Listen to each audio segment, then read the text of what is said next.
In paragraph 8, ito po nakalagay. Ang original na wika sa lumang tipan na naisulat sa salitang Hebreo at ang bagong tipan na naisulat sa salitang Griego ay hiningahan ng Diyos. At sa pamagitan ng kanyang pag-aalaga at probidensya, ang mga ito ay napanatiling dalisay. Sa gayon, ang mga ito ay mapagkakatiwalaan. Kaya dapat maging laging batayan ito ng simbahan para sa lahat ng kontrobersyal na pagtatalong pagreliyon. Ngunit hindi lahat ay may kakayahan na unawain ang mga salitang ito ay sa kanilang original na wika. Minarapat lang na ito ay mailagay sa mga salin na mauunawaan ng bawat tao ay sa kanilang mga wika.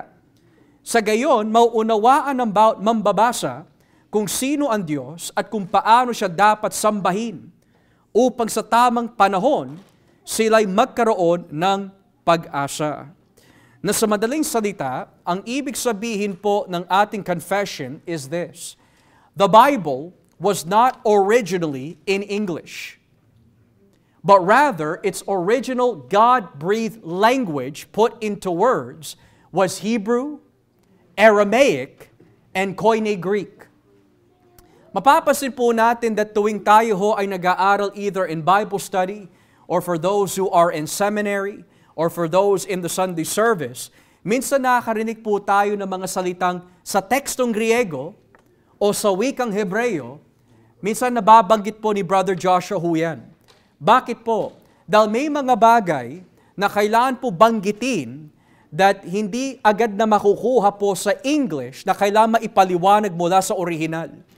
Na sa madaling salita, when we say that the Bible is inspired, what we really mean by this is this: that the original manuscript of Greek and the original manuscript of Hebrew and the original manuscript of Aramaic was the ones that are inspired by God. Hindi po namin ibig sabihin that the King James Version or the NIV or the ESV or the NLT is the inspired Word of God, kundi when we say na ang lahat ng kasulatan ay kinasihan ng Diyos, we are talking about the original autographs in Hebrew, in Aramaic, and in Greek. Now, bakit po ganito ang mga wika ng mga original na dokumento? Unang-una, ito po ang kanilang lingwahe noon. If you were living in 1406 BC all the way through to 435 BC, from the writing of the Law of Moses, Genesis to Deuteronomy, hanggang sa aklat po ng Malachi, which is 435 BC, this time period, ang kanilang wika ay Hebreo at Aramaico. Now, may mga ibang aklat sa Biblia na naisulat po sa Aramaico, kagaya po ng ilang parte ng Daniel, ilang parte po ng Ezra. Ngayon, pagpasok po sa Bagong Tipan, there's also evidence that sa ministeryo po ni Kristo, kinakausap po niya ang kanyang mga alagad sa wikang Aramaico. And we know this because may mga ilang teksto in the Gospel of Matthew, kagaya po ng Matthew and Mark, where we see that when Jesus was on the cross, nagsalita po siya, Eloi, Eloi, lama sabachthani, which is Aramaic for, my God, why hast thou forsaken me? And then, nung pinagaling po ni Kristo, ang isang dalaga na namatay and was raised to life through the healing, sinabi po niya, Talitha Kumi, which means, damsel, I say to you, arise. So bakit po nilagay ng mga manunulat, yung mga lingwahe po na yan in the Gospels? Is to show us that the original languages na binabanggit po o ginagamit ng ating Panginoon at pati na rin po ng mga alagad were not English. Ngayon, yung sinasabi po ng ating confessions is this: bakit nagkaroon po tayo ng mga Bible translations? Nagkaroon po tayo ng Bible translations dahil hindi lahat ay binigyan ng kaloob na basahin ang original na wika, Hebrew, Aramaic, or Greek. So dahil hindi lahat po ay nagsasalita ng itong klaseng wika, minarapat po ng Diyos pamagitan ng kanyang probidensya na maibigay ang kanyang kalooban sa ating native tongue. Sa mga Pilipino, Tagalog. Sa mga Canadian, English, and etc. Pero, bukod pa ho dito, sabi ho, ang bagong tipan na naisulat sa salitang Griego ay hiningahan ng Diyos at sa pamagitan ng kanyang pag-aalaga at probidensya, ang mga ito ay napanatiling dalisay. Now here's another question. So sobrang dami po natin ng mga English translations, bakit may mga bawas sa King James Version, or rather, bakit may mga bawas sa mga modern English version na may dagdag sa King James? Halimbawa, kung babasahin niyo po ang unang Juan, Kapitulo 5, talatang 7 at 8, in the King James, nakalagay, there are three na nagpapatotoo. Ang Ama, ang Salita, at ang Banal na Espiritu, at ang tatlong ito ay nagpapatotoo sa langit. That's in the King James. But in your modern English translations, NIV, NASB, NLT, ESV, NET, lahat na. Ang nakalagay lang, tatlo ang nagsasaksi. Tapos na. Walang Ama, walang Salita, walang Banal na Espiritu na nasa langit na nababanggit in your modern translations. Bakit po? Dahil ayon po sa ating confessions, sa pamagitan po na probidensya ng Diyos, iniingatan po niya ang kanyang orihinal na kalooban in these languages na ma-preserve para po sa atin. Na sa madaling salita, yung mga manuskrito na ating po ginagamit po ngayon in our versions of the Bible ay mapagkakatiwalaan dahil ginamit ng Diyos ang mga taga-kopya at ang mga iskriba na isalin ang kanyang kalooban ng maayos from the original into our modern day language. And the benefits, mga kapatid, of this is that ang lahat na naisalin mula sa orihinal sa ating wika ay masasabi po natin ay salita ng Diyos. At bakit po natin masasabi na ito ay salita ng Diyos? Bagamat, hindi po ito yung original na wika. Tagalog ho ito eh. Pero bakit po natin maituturing salita ng Diyos? Dahil kapag ang mga original ay kinopya to the greatest accuracy that we can copy it, whatever has been copied accurately, ay masasabi po natin salita ng Diyos. At hindi lang ho yan. Paano ho natin matitiyak that yung mensahe na kinopya, yun nga mula sa original? Sa lahat ng mga lingwahe na meron po tayo sa original na mga manuskrito at sa mga sinuuna manuskrito, sa original, we know it's Hebrew, Aramaic, and Greek. Pero sa lahat ng mga manuskrito na isinalin mula sa original, we have about 25,000 plus manuscripts sa iba't ibang wika. We have 5,500 in Greek, we have 10,000 in Latin, and another couple of hundreds and another couple of hundreds in Coptic and other languages. And why did I bring that up? Dahil sa bawat lingwahe kung saan isinalin po ang mga ito from the original, lahat ng mga manuskrito po nito ay nagkakaisa sa muling pagkabuhay ng ating Panginoon. Nagkakaisa po sila na si Jesus ay Diyos na nagkatawang tao. Nagkakaisa po sila na ang kaligtasan is by faith and faith alone. Nagkakaisa po sila sa mensahe that God sent His Son to die on the cross for our sins. So how do we know that it's accurate? Ang ating manuscript tradition ay naiiba sa mga manuscript tradition ng Homer, ng Pliny, ng nila Josephus, at yung mga iba pang mga historical figures of the past. We have so much manuscript traditions in the Bible alone that when compared sa mga ibang Greco-Roman literature, mas matimbang ho tayo. Sinabi po ng isang Christian scholar na ang pangalan po is Daniel Wallace, sabi niya kung ipagpapatong-patong po ang mga manuskrito ng Bagong Tipan at Biblia in comparison po sa mga Greco-Roman literature of antiquity, nakita niyo na po ba yung, what's that big tower sa New York? Empire. The Empire State. Sabi niya, if you put, I think, 20 or 100 Empire State buildings makakasunod pag ganito. That's how much manuscripts we have in comparison sa mga ibang Greco-Roman literature. So the Greco-Roman literature, kapag pinagsama, it's about 4 feet tall.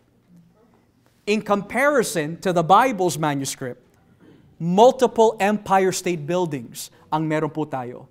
At lahat sila ay nagkakaisa about Jesus dying on the cross for our salvation and rose again from the dead. So yung sinasabi po ng section 8 that through the providence of God, iningatan po ang original na mensahe into the languages we have today, that's exactly what it means. And therefore, dito na ho tayo matatapos sa 2 Timothy chapter 3. Basahin po natin ang 2 Timoteo 3, talatang 26. Kaya masasabi ho natin, lahat ng kasulatan ay isinulat sa pamagitan ng kapangyarihan ng Diyos at mapapakinabangan sa pagtuturo ng katotohanan, pagsasaway, pagtutuwid, at sa pagsasanay sa matuwid na pamumuhay para maging handa sa lahat na mabubuting agawa ang naglilingkod sa Diyos. Ito po ay isang bagay na hindi mabibigay sagot ng mga Muslim. Ito po ay isang bagay na hindi magagawa ng mga Mormon, ng mga Jehovah Witnesses.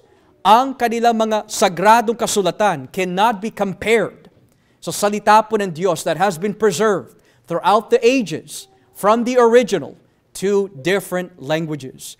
Kaya talagang totoo ang sinasabi ng Panginoon, heaven and earth shall pass away, but my word shall remain forever.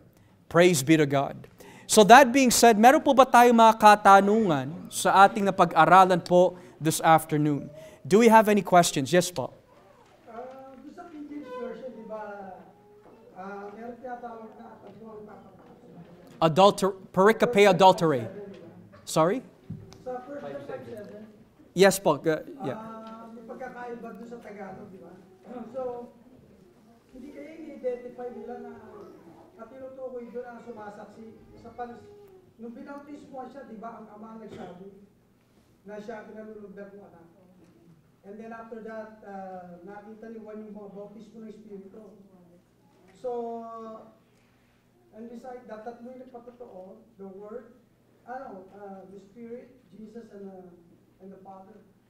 Yun ang sinasabi, tinuturo nila. It was ini-identify daw nila yung kung ano yung talagang sinasabi doon sa original. Pero dito, si Jesus pa rin ang tinutukoy dahil nung simula nung binautismoan siya at yung kamatayan niya. So, ang sabi ng iba, they're trying to edify that it was Jesus, tapos yung dalawang nagpapatotoo tungkol sa kanya. So, ano pa liwanag mo pa? Yeah, so kapag tinignan po natin, kasi yung salitang there are three that bear record in heaven, the Father, the Word, and the Spirit, that did not appear till after 10 centuries later. So it's very late. Pero it's not right na identify nila kung ano talaga sinasabi niya. What we could say is that kapag tinignan po natin when that first appears, kasi tinatawag po doon the comma Johanneum.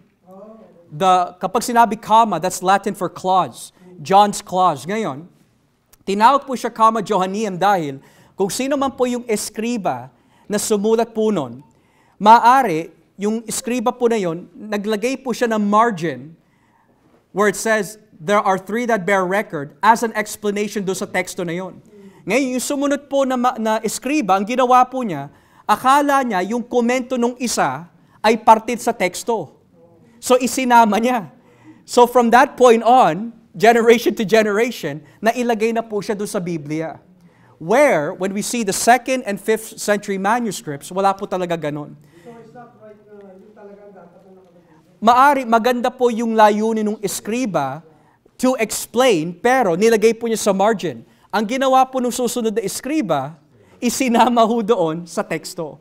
So, sa mga mag-aaral po tungkol sa gawain po ng mga eskriba, you will come to learn that may mga tendency po sila na maglagay ng comment just to explain a verse, or minsan, ang ginagawa po na hina-harmonize po nila ang mga ibang teksto para lang magkaroon ng clarity. So, we see through the providence of God, through discovery of earlier manuscripts, talagang naingatan po ito ng maayos. That wala po talaga yon. Although may mga editing na masasabi po natin from other scribes that should have not been put in the text, it wasn't wrong, pero hindi po yun parte ng original. Okay?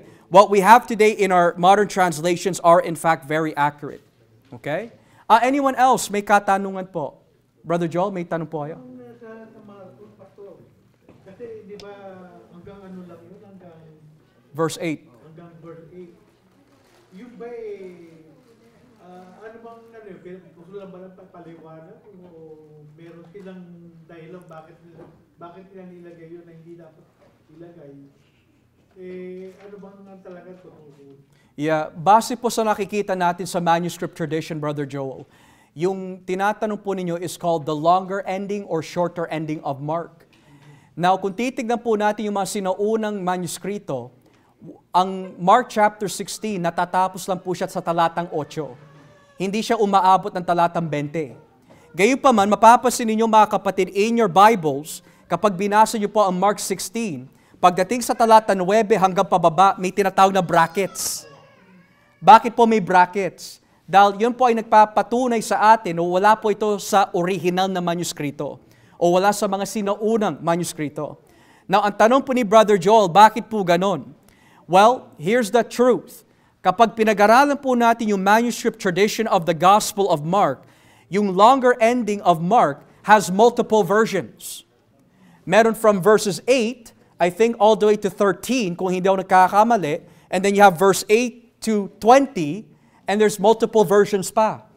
Now, the reason why ganun po, Brother Joel, is maaari, whoever was the scribe, nais po niya maglagay ng mga ibang comments about the text.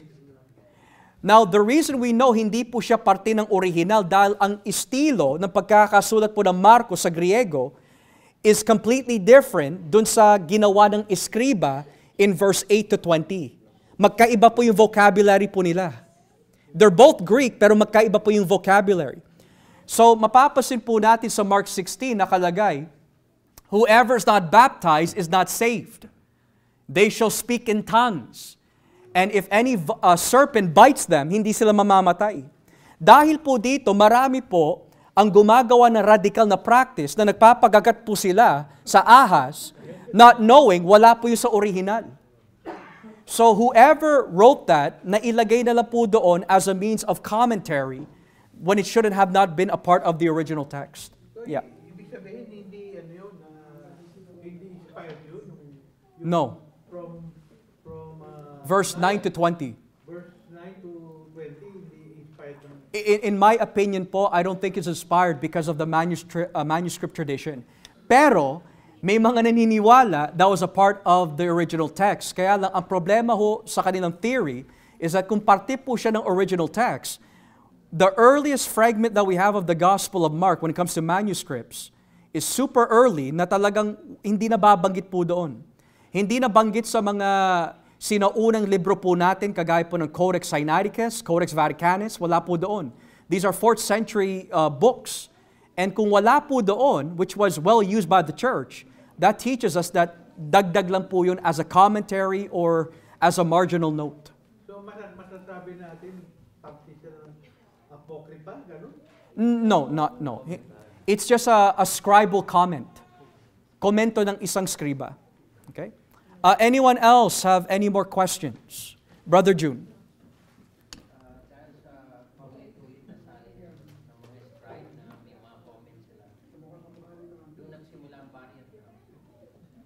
Doon po nagsimula ang variance, yes. Yes, because pag-aaralan kasi din namin ito mamaya eh. So, I'll just give yung buod na lang, Brother June. Kung ikaw ay isang taga-kopya, minsan wala kang upuan. So, kapag nangongopya ka tapos malabo pa mata mo, madilim pa, yung bagay na dapat mo maisulat, hindi mo maisulat ang tama. And then, there are other cases where yung mga iskriba, habang nangongopya po sila, wala silang papel na kinokopya, kundi kung ano yung dinidikta ng tao, Kung ano yung napapakinggan po nila, yun ang nilalagay nila doon sa manuskrito. So kung mahina ang pandinig, instead of echomen, minsan echomen ang nilagay. So iba yung salin. And a good example of this is Romans 5:1. In Romans 5:1, we are justified by faith in the Lord Jesus. Ang ginamit po doon, justified by faith in the Lord Jesus, is the word echomen. Pero sa ibang salin, nakalagay echomen. Na ano po pinakaiba po ng dalawa? Yung isa is lighter, yung isa is deeper. Pero there's a difference of meaning. Echomen means we have peace with God. Echomen means let us have peace with God. So dahil po sa maling pandinig po ng iba, which is a scribal tendency, yun po ang nagagawa. So tama ho kayo, lumalabas po doon yung mga variants of manuscript tradition.